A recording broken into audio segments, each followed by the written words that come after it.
ঈসা আলাইহিস সালাম ডাকতে বলা, যুবকরা আর কান্দিস না, সবারই চলে যেতে হবে, বাড়ি ফিরে যাও। কয় না হুজুর, আমার বিবিরে যদি কবর থেকে না উঠাইতে পারি আমি ঘুমাইতে পারবো না, খাইতে পারবো না, আর না আমারে নিয়ে যেতে হবে।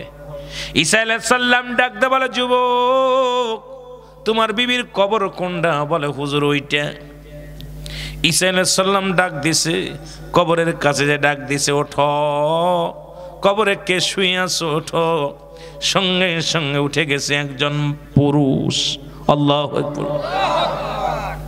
একজন যুবক কবর থেকে উঠছে গো, গায়ের মধ্যে সাপ, বিষাক্ত সাপ বিচ্ছু গায়ের মধ্যে, পুরো দেহের মধ্যে আগুন জ্বালানো, জিহ্বাটা এত বড় বাইর হয়ে রয়েছে, প্রেশানিত হয়ে আছে, চোখ দুটো ছুটে গেছে, বড় বড় চোখ দুটো ঘোরাঘুরি করে।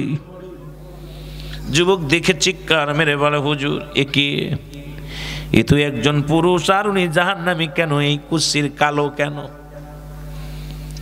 ঈসা আলাইহিস সালামকে যুবক দেখেই চিনে ফেলেছে, সঙ্গে সঙ্গে কালেমা পড়েছে, লা ইলাহা ইল্লাল্লাহু ঈসা রুহুল্লাহ। মারহাবা বলো না। সঙ্গে সঙ্গে দেহের সাপগুলো ঝরে গেছে, গায়ের আগুনগুলো লিবে গেছে। আলোচনা শুনতে হবে বাবা, ছোট ছোট কিছু কথা বলবো, কিছু কথা বলবো, এত লম্বা নয়, আমি পেশকি লাগাইয়া কথা বলবো না।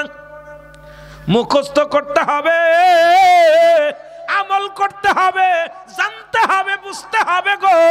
ঈমান নিয়ে এখান থেকে যেতে হবে। ঈমান হারা হয়ে যদি মাহফিল থেকে চলে যায়, কোথায় যে ঈমান পাবো?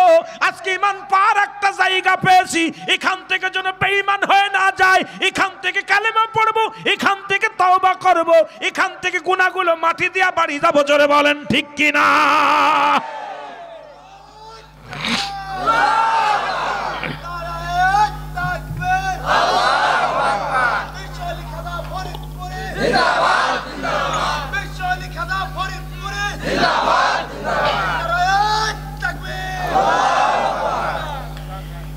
যুবকের গায়ের আগুনগুলো লিবা গেছে, সাপগুলো পড়ে গেছে, একদম চকচিকে একটা যুবক হয়ে গেছে।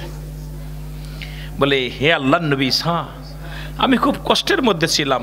আমি আজ 5 বছর যাবৎ কবরে শুয়ে আছি, প্রচন্ড আঘাত, কবরে সাপ বিচ্ছু যন্ত্রণায় আমি খুব কষ্টে ছিলাম। আপনি অনেকবার আপনার দাওয়াত পেয়েছিলাম, আল্লাহর দ্বীনের দাওয়াত পেয়েছিলাম, কবুল করতে পারি নাই। আমি বেঈমান হয়ে মারা গিয়েছিলাম। আজকে আপনাকে চিনতে পেরেছি, আপনিও দাওয়াত দিয়েছিলেন আমাকে, কিন্তু আমি প্রত্যাখ্যান করেছি। আজকে আপনাকে আমি চিনতে পেরেছি, আজকে আল্লাহ আমাকে আসান করে সমস্ত দেহের গজবগুলো আল্লাহ মাফ করে দিয়েছে। আরো জোরে, আরো। ঈসা আলাইহিস সালাম ডাকতে বলে, যুবক রে, তুমি ঘুমায় যাও, ঘুমায় যাও, যেহেতু তুমি না, শুয়ে পড়ো। বলে, হুজুর সারা জীবন কৃতজ্ঞতা আপনার দরবারে, কবর যে কত কঠিন,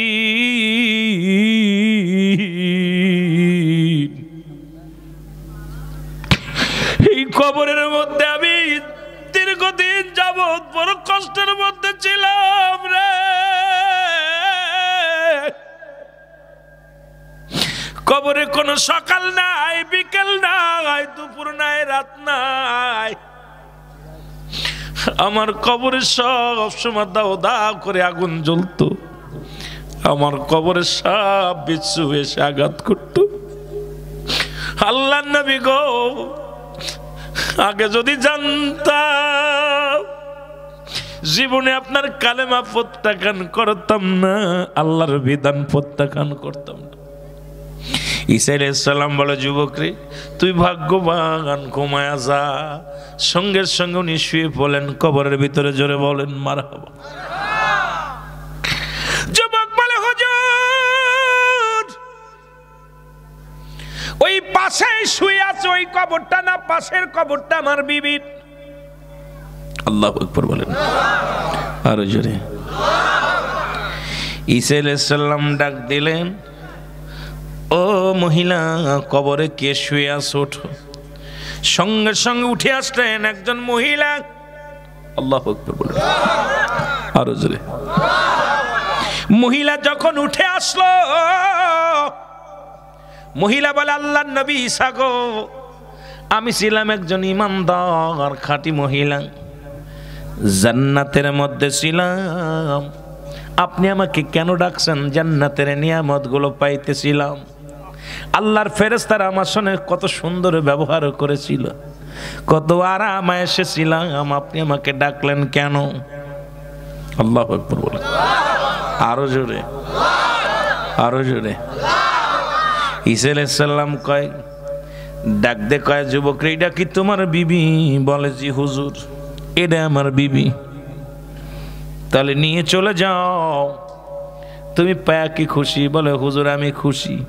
বিবি কয় না না, এই নাফরমানের সামনে আর যাইতে রাজি নয়, এই নাফরমান আল্লাহর নাফরমান, ওর পক্ষে থাকিয়া জাহান্নাম ছাড়া কোনো গতি হবে না, কারণ আমি বরং শুয়ে থাকি। যুবক কান্নাকাটি শুরু করে দিলেন। ঈসা আলাইহিস সালাম ডাকতে বলে, যুবকরা তোর কপাল মন্দ, একটা জান্নাতি মেয়েকে উঠাইয়া জাহান্নামী করে নিলি, কারণ ঈমান হারা হইয়া, ঈমান নিয়ে কবরে গিয়েছিল, ঈমান হারা হয়ে কবর থেকে উঠছে। সুতরাং এই দুনিয়াটা বনি ইসরাইল লোকদেরকে বুঝাইলেন, দুনিয়ার মানুষ শোনো, এই দুনিয়াটা হলো একটা সুন্দরী মহিলা, এই রূপসীর রূপে গুণে পড়িয়া যে ব্যক্তি পড়বে, সে ব্যক্তি দুনিয়া থেকে জাহান্নামী হয়ে যাবে। এই দুনিয়ার জগৎ ছেড়ে দিয়া যে ব্যক্তি দুনিয়ায় চলতে পারবে, আল্লাহ পাক ঈমান নিয়ে যারা কবরে শুয়াইবে, এই ব্যক্তি হবে জান্নাতি। আর ঈমান হারা হয়ে যদি দুনিয়া থেকে বিদায় নেয়, এ হবে জাহান্নামী। জোরে জোরে বলো আল্লাহু আকবার। বনি ইসরাইল গোত্রের মধ্যে বুঝাইলেন, দুনিয়ার জগৎটা হলো সুন্দরী মহিলা, এই সুন্দরীর মোহে যে ব্যক্তি পড়বে সে দুনিয়া হারিয়ে ফেলবে, আর দুনিয়া পাবে আখিরাত হারিয়ে ফেলবে।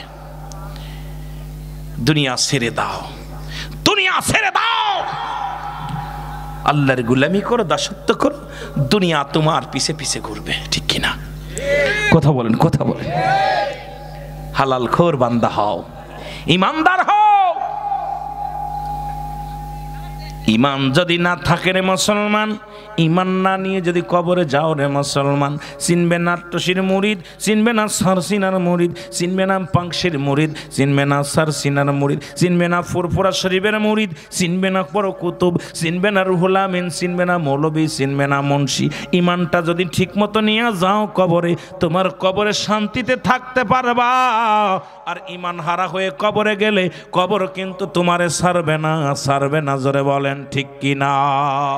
এই আমি চলে যাব, আমায় তোমরা ভুইলা যাইও না, আমি চলে যাব,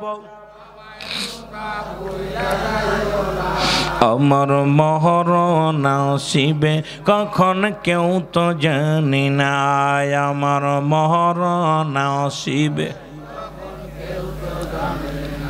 টাকা পয়সা দালান কোটা যাহা করেছি, সব কিছু ফেলাইয়া আজি একাই চলেছি রে, আমি সব কিছু ফেলাইয়া আজি।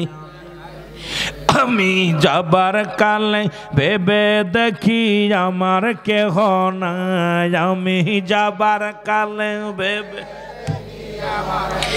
নাই আমার মরণ আসিবে। আরো জোরে বলেন আমার মরণ।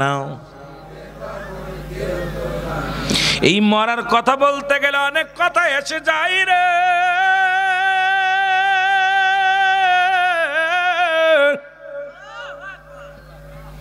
দাদু ভাইরা শুনে নাও, কুল্লু নাফসিন, মনে আছে রাসূল কয়ালা ইন্নাউ লিল্লাহি লা ইয়ামুত। মারহাবা বলেন না। নবী কয় ইমানদার, আল্লাহ আল্লাহদের মরণ নাই। আল্লাহ কয় প্রতিটা প্রাণীর মৃত্যু সৎ গ্রহণ করতে হবে। আর আপনাদের কোথায় এ মুসলমান, পাংশা রাজবাড়ির পাশে কুষ্টিয়া জেলায় একজন বাস করে। উনি কি কয়, ও তোর পিছে পিছে ঘুরছে সমন্তর পিছে পিছে, ঘুরছে সমন কোন দিন গলায় পড়বে ভেরি দেখ না মন, ঝাঁক মারিয়ে দুনিয়াদারি। জোরে বলেন ঠিক কিনা? আমি গান জায়েজ করতেছি না, শুধু পাশের রাষ্ট্রের পাশের জেলার কথা বলি। ভাই বন্ধু তোর আপন জনা,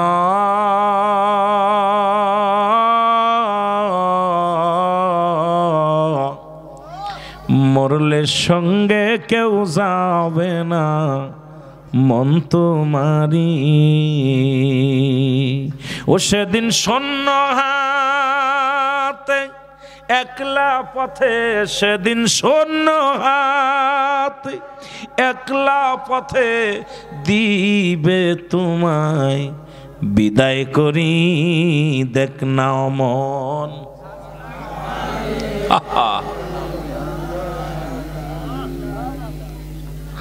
আরে কত কি করলাম দুনিয়ার জন্য। অফিসে বইয়া 20,000 টাকা বেতন, 30,000 টাকায় ঘুষ। এই ঘুষখোর, ঘুষখোর, সুদখোর, সুদখোর আর ঘুষখোর এত টাকা পা পরও সুদ না খাইলে চলে না, ঘুষ না খাইলে চলে না। যাই করো আর তাই করো রে মন,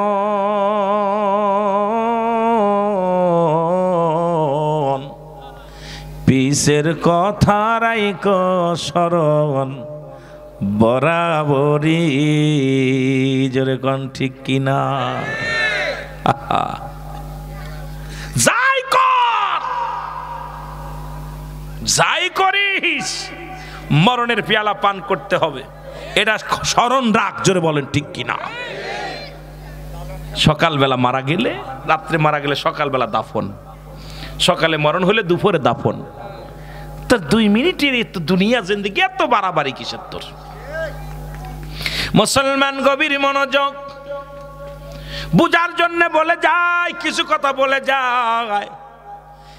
2 বছর পরে আসলাম, আর হয়তো আসতে পারি কি না জানি না, কখন কার মরণ হয়ে যায়। আমার আল্লাহর প্রেমিক ছিলেন হযরত ইব্রাহিম আলাইহিস সালাম। মনে রাখবেন, মরার কথা বলতেছিলাম, 3টা বিপদ। নাম্বার 1 হলো মরণ, নাম্বার 2 হলো কবর, নাম্বার 3 হলো কিয়ামতের ময়দান। তওবা দিয়ে আলোচনা শুরু করেছি, রাসূলের প্রেম দিয়ে আলোচনা শেষ করব রে মুসলমান। আমি বিশ্বলির মুরিদ। ও মুসলমান শুনে নাও, আমার বাজানেরা, রুহুল আমিন সিদ্দিকী ব্যতিক্রম বক্তা বাংলার জমিনে। একটা হলো আমি নিজে চিন্তা করি না, একটা চিন্তা, আল্লাহ আজকের দিনটা আমার ভালো গেল, আগামী দিন বাঁচবো কি বলতে পারি, আগামী দিন কি আমল করব বলতে পারি না। বাড়ি থেকে এসেছি জীবিত অবস্থায়, হয়তো মরা লাশ যেতে পারে বাড়ি, হয়তো লাশটাও যাবে না, গুম হয়ে যাবে, কারণ এই লাশটা কুকুর শেলে খেয়ে ফেলবে, কোনো গ্যারান্টি দিতে পারি না। যতটুকু সময় দুনিয়ার মধ্যে থাকবো, ইমানটা যেন নিয়ে থাকতে পারি। কালেমা পড়েছি, লা ইলাহা, নাই কোনো ইলাহ ইল্লাল্লাহু, এক আল্লাহ ছাড়া, মুহাম্মাদুর রাসূলুল্লাহ, আল্লাহ পাকের প্রেরিত রাসূল বা বান্দা হলে রাহমাতুল লিল আলামিন। যে নবী উম্মতের কান্ডারি হইয়া দুনিয়ার মধ্যে আগমন করেছে, আমার নবী বলেন, হায়াতি খায়রুল লাকুম ওয়া মামায়াতি খায়রুল লাকুম। আমার নবী বলে, উম্মতিরা রে, আমি নবী দুনিয়ার মধ্যে আগমন করেছি আমার উম্মতের কল্যাণের জন্য। এই দুনিয়ার মধ্যে নবী আসছে আপনার আমার কল্যাণের জন্য। সেই নবীর প্রেমে পড়িয়া যদি আল্লাহর গোলামি করতে পারো, তোমার জীবন হবে বড় ধন্য, নয়তো তোমার জীবন হবে বড় দুঃখময়। জোরে বলেন ঠিক কিনা? নবী আসছে উম্মতের কান্ডারি হইয়া। নবী বলেন, হায়াতি খায়রুল লাকুম, আমার হায়াতের জিন্দেগিটা উম্মতের